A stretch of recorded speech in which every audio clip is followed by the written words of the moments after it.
জি। আমার ২ টা প্রশ্ন আছে আপনার কাছে। সেটা হচ্ছে বিডিআর এর তদন্ত মানে রিপোর্ট আসলে কখন দিবে? সেটা নিয়ে একটা বড় একটা ইস্যু। এটা নিয়ে মানুষ হয়তো মানে যাদের আত্মীয়স্বজন গেছে বা আমরা সবাই আসলে খুবই উৎসাহী এই বিষয়টা জানার ব্যাপারে। তো এই ক্ষণ কখন আসছে? যেমন গুম কমিশনের রিপোর্টের জন্য সবার আগ্রহ ছিল। এখন হচ্ছে বিডিআর এর কমিশনের রিপোর্টের জন্য সবার আগ্রহ। তো এইটা আসলে কখন দেওয়া হবে আপনার কাছে কোনো আইডিয়া আছে কিনা? আমি যেহেতু বিডিআর কমিশনে আমার সাথে সম্পৃক্ততাটা সবচেয়ে বেশি, যেহেতু আমি ওটার উইটনেস ছিলাম এবং যে কারণে আমি আমার সবচেয়ে থার্ড পার্সপেক্টিভটা বেড়ে গেছে, কারণ জি, আমি এই দেশ গুম থেকে বের হতে কমিশনের হয়েছে। উইটনেস হিসেবে একজনের নাম উচ্চারণ করছে যিনি বর্তমানে স্বরাষ্ট্র উপদেষ্টা নিজে। তো যেই দেশের স্বরাষ্ট্র উপদেষ্টা গুম কমিশনে আমার মতো ব্যক্তির অ্যালিগেশনে থাকেন, সেই দেশে তো আমি বসবাস করতে পারবো না ফর শিওর। আমি এই জন্য দেশে নাই। তবে হ্যাঁ, এটার ব্যাপারে আমি যতদূর মানে ওনাদের একটা কমিউনিকেশন আমার সাথে যেটুকু হয়েছে, তাতে আমি যেটা বুঝতে পারছি যে ওনারা খুব দ্রুত ওনারা একটা কমিশন রিপোর্ট দিবেন। বাট কমিশন রিপোর্টটা সম্পূর্ণ ম্যানিপুলেটেড হবে, এটা আমি আগেই বুঝতে পারছি। এবং কেন ম্যানিপুলেটেড হবে? কারণ কমিশনকে ম্যানিপুলেটেড আগেই করে তারপরে বসানো হচ্ছে। তো যেহেতু ম্যানিপুলেট করে বসানো জিনিসকে তো আর নতুন করে ম্যানিপুলেশন করানোর কোনো দরকার হয় না। তো এইটা হচ্ছে প্রথম কথা। দ্বিতীয় কথা হচ্ছে, যিনি ম্যানিপুলেশন করে রিপোর্টটা দিবেন, এখন মানুষ এটাকে গ্রহণ করবে নাকি?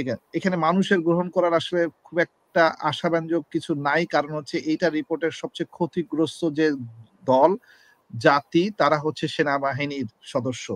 তো সেনাবাহিনীর সদস্যকে এর পরেও এই ২০০৯ সালের পরে থেকে আমি যেটা বারবারই বলি যে ২০০৯ সাল থেকে শুরু করেছে বা ২০২৫ সাল পর্যন্ত তারা যে পরিমাণ সেনাবাহিনীর উপরে অত্যাচার করেছে, সেনাবাহিনীকে যে পরিমাণ নিগৃহীত করছে, যে পরিমাণ মানে মিসইউজ করছে, সেইটার একটা ফলাফল তারা পাবে। সেই ফলাফলটা কিভাবে পাবে সেটা আমি পাবলিক এইখানে ফাংশনে এসে টক শোতে বলবো না। এটা আমি বলবো হচ্ছে যেদিনকে সে সময়টা আসবে সেদিনকে। এবং ডেফিনিটলি সেটা আসবে এবং সেটার সবচেয়ে বড় ইলেকশনের দিন পাবে ১ নাম্বার। আর দ্বিতীয় হচ্ছে ইলেকশনের পরবর্তীতে আমি এখন আসেন সামনে যদি করেন যে আমার সকল বক্তব্য ভুল হইলো।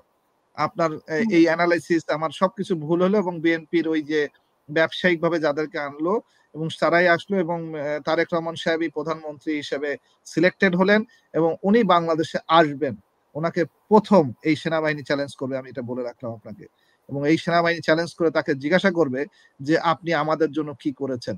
মানে হোয়াট ইস দ্য অ্যানসার? আপনি আগামীতে আমাদের যে সম্মান ফেরত আসবে, আমরা যে আর নিগৃহীত হব না, আমরা যে এখানে প্রতিষ্ঠিত একটা বাহিনী হিসেবে যেভাবে থাকবো, সেটার গ্যারান্টি আপনি কিভাবে দিবেন? আমরা যে ভারতের দালালি আবার করতে হবে না। আবার যে আমাদেরকে এরকম গুম কমিশনে যে আমাদের হাতকড়া দিয়ে আমাদেরকে নিয়ে যাবে না, সেটার গ্যারান্টি আপনি কিভাবে দিবেন? সেই গ্যারান্টি যেহেতু উনি দিতে পারবেন না, এটার ফলাফল উনি তখন বহন করবেন। তখন হচ্ছে এই যে গুম মানে এরকম একটা ভুল বিচারের জন্য বা ভুল কমিশনের রিপোর্টের জন্য যখন সাফারিংসটা, তখন তারা বলবে যে, "আপনি তো ওইটা মেনে নিছিলেন। আপনি তো দলীয় নেতা ছিলেন তখন। আপনি আর কেন বিএনপি দল সেখানে প্রতিবাদ জানান নাই যে, এটা একটা আ সঠিক রিপোর্ট হয় নাই, এটাকে আমরা গ্রহণ করি না।" যদি উনারা এটা না বলেন, তাহলে এটার ফলাফলও উনারা ভোগ করবেন। এটুকু আমি আপনাকে অগ্রিম বলে গেলাম। হুম। তাহলে এখানে যদি মানে ম্যানিপুলেট যদি হয় তার তদন্ত রিপোর্টটা, তাহলে কি আমরা ধরে নিব যে ২২ এ আ মে যেটা সেনাপ্রধান বলেছিল, মানে সেই অনুযায়ী আসলে রিপোর্টটা আসছে। উনি যেটা অবশ্যই এতে ফুল স্টপ সেনাপ্রধান করেছিলেন। মানে আমি একটা জিনিস আপনাকে একদম স্পষ্ট বলতেছি। বাংলাদেশে ৫ই আগস্টে আমি বারবারই বলি এই কথাটা।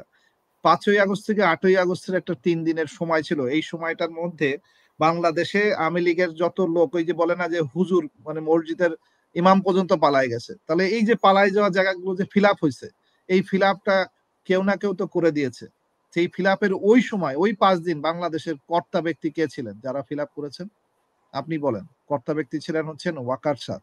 এবং এই ওকে। ওয়াকার সাহেব উনি উনার ওই লবিজ দিয়ে উনার বক্তব্য অনুযায়ী বেছে যাদেরকে ইন্টারভিউ দিয়ে লোক বসাইছে এবং সেই ইন্টারভিউ এর লোকের একটা লোক হচ্ছে এই কমিশন।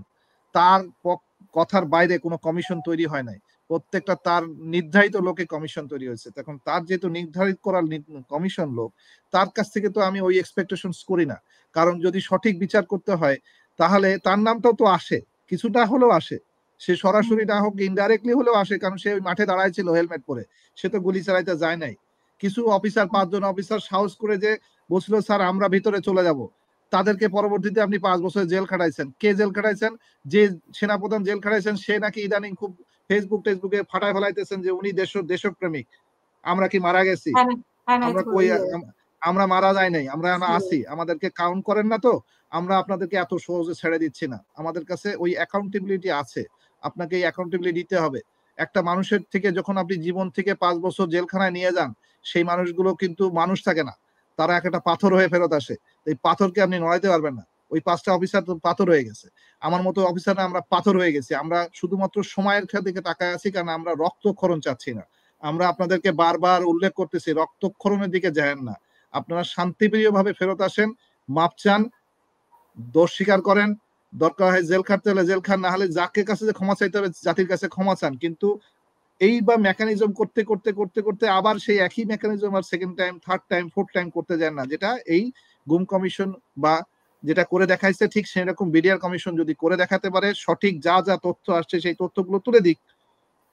প্রমাণ করা না করা তো সেটা জাতির বিচারক বিভাগ, সে তো বিচার করতে যাচ্ছে না। তাকে বলা হয়েছে যে কমিশন খুঁজে বের করবে যে দোষী ব্যক্তি কারা, দোষীটা ব্যক্তিগুলো বের করুক, বের করে সবার সামনে তুলে ধরুক। এটুকু তো তারা করে দেখাবে। সেটুকু যদি করতে পারে জাতি তাদের প্রতি কৃতজ্ঞ থাকবে। আর সেটাকে যদি তারা ম্যানিপুলেট করে তাহলে সেই ম্যানিপুলেশনের কিন্তু এখনো পথ বাকি থেকে গেল। কারণ হচ্ছে আমি যে সাক্ষী দিচ্ছি আমি তো মুছে দেই নাই, আমার মতো লোক কথা বলবেই। এরকম ধরেন 5টা লোক কথা বললেই এনাফ, মোর দ্যান এনাফ। কারণ আমরা যারা সাক্ষী তারা সাক্ষী মানে স্পেসিফিক সাক্ষী, যে অমুক তারিখে অমুক ঘটনা ঘটেছিল, অমুক তারিখে আমি ওখানে উপস্থিত ছিলাম। তা আমি তো উপস্থিত ছিলাম, আপনি তো আমাকে মুছতে পারছেন না। হ্যাঁ মুছতে পারেন যদি আমাকে মেরে ফেলতে পারেন, কিন্তু আপনার তো মেরে ফেলতে পারবেন তখনই যখন আল্লাহ আপনাকে সেই পারমিশন দিবে। তা আমাদের বিশ্বাসগুলো হচ্ছে ওই জায়গায়। আমরা আল্লাহকে বিশ্বাস করে আমরা ওই ভাবে আমরা শক্ত হয়ে গেছি যে আমাদের বিশ্বাসটা হচ্ছে আল্লাহ তাআলা যতক্ষণ চাইবেন না ততক্ষণ আপনি আমাকে শেষ করতে পারছেন না। আমি এই জাতির কাছে জন্ম নিয়েছিলাম 1976 সালে। তার মানে হচ্ছে এই সময় আমার জন্ম হয়েছে যে এই জাতিকে এই প্রোটেকশন দেওয়াটাই আমার কাজ ছিল। সো আমি প্রোটেকশন